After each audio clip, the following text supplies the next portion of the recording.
Hey, this is Basil and Will, and today we're going to go over the top 5 mistakes people make with their first FPV race drone.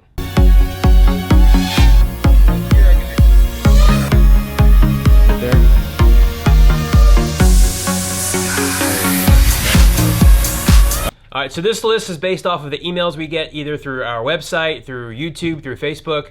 We kind of condense all this, the questions we get, into the top 5 problems and issues people have with their first FPV drone. So the first one is going to be the battery. People fly too long, which essentially over discharges the battery. Now, Will, what does that mean? Well, if you over discharge the battery, one, the charger might not be able to recharge it back up. That's a big thing I come across with customers. The battery can only go so far. Once it's over discharged, the cells are damaged, it may not come back. Some upgraded chargers might help, but the stock charger won't. So how to prevent that is getting this LiPo alarm. It's very simple. It actually goes on your quad, hooked it to your battery. You set this to a voltage. When this beeps, you land. It's simple as that. When the voltage sags a little bit, you'll hear the alarm. So that means, hey, I probably need to think about bringing it in. If that thing was beeping all the time where I have it set, it's definitely time to bring it in. So that's normal. When you punch it, it's normal to go off, yeah, but it's not normal to be in regular flight to be going off. It depends on where you set it. Right now it's at 3.5 per cell. That means this battery's pretty low right now. So like now it's time to land because I'm barely using throttle. So.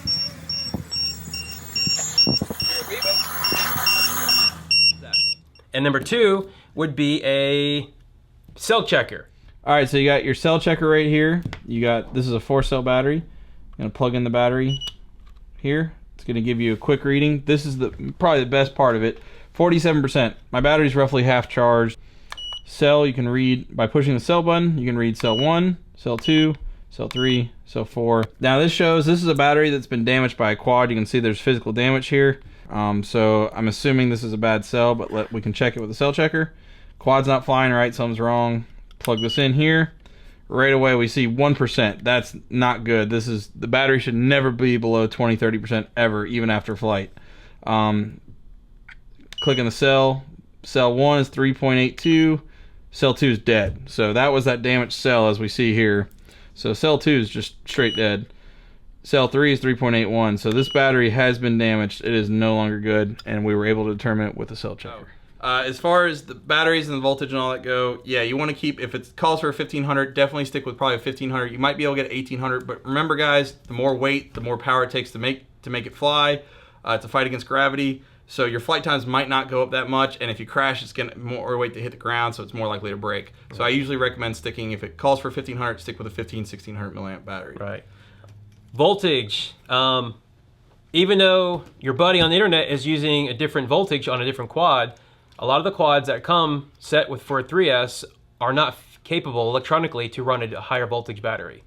So if the quad comes with a 3S battery and you're not sure, stick with the 3S battery. Don't go to a 4S battery. Yeah, a lot of quads, I mean, everybody, if you read on the internet, obviously, if you're looking at this stuff, everybody's like, oh, go 4-cell immediately. I don't recommend that because some of these quads, like for instance, this is a Falcon 250. It is capable of running 4-cell, but the on-screen display system is connected straight to the battery power. It can't handle 14.8 volts or higher. It'll burn up. So if you connect a 4-cell to this, you might get a flight or two, and then next thing you know, your video goes out. So you can do it, but you have to make changes, modifications in order to run that 4-cell. So you can't just instantly throw a bigger battery on or a higher voltage battery and it'll fly the same. It's not. You have to do tuning, you have to do possible hardware changes in order to do that. So if it calls for a 3-cell out of the box, you probably want to stick with that unless you plan to modify it. Then you can change it, but no, that's on you on that one. Yep. All right, the second thing is pre-flight checking. A lot of guys, I know you get them, you're really excited to fly them. One, make sure you got that charged battery. But another thing is make sure the antenna is installed before you plug in the battery the first time. Otherwise, you'll burn out your video transmitter. Prop installation. The props have to be on the right way.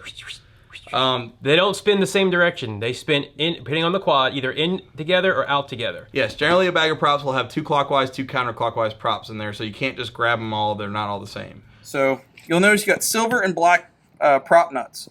The silver is regular threads.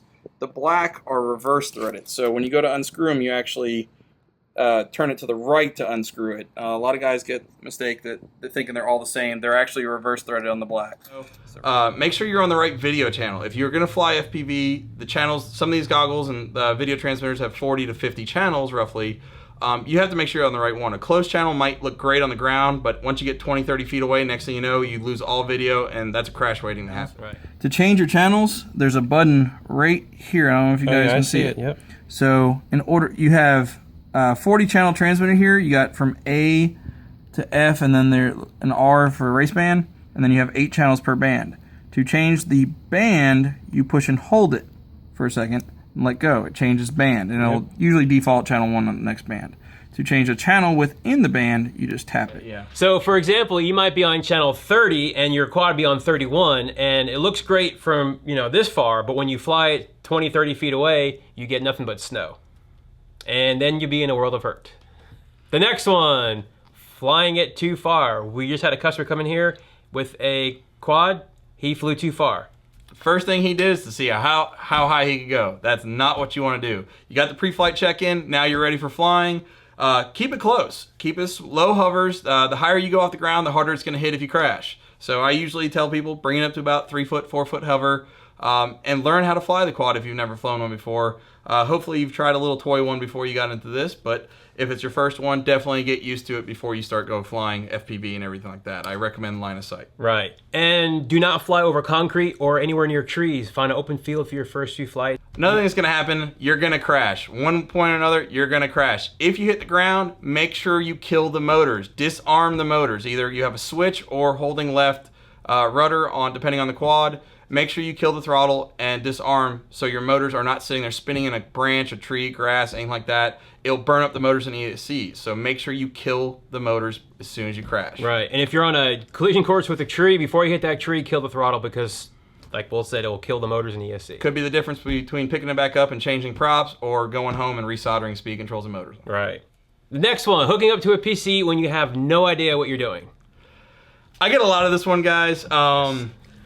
You don't have to hook it up to the computer to fly it. Everything eAchine Ready to Fly we sell, it will come out of the box. It will have multiple flight modes where you can fly it. Yes, it might not be tuned in perfectly for you, but it will fly out of the box. You can adjust settings, but make sure you know what you're doing or have a friend that knows what he's doing to help you, because you can't do this stuff over the phone. You can't do it through email. It has to be face-to-face on a computer screen. You have to set settings.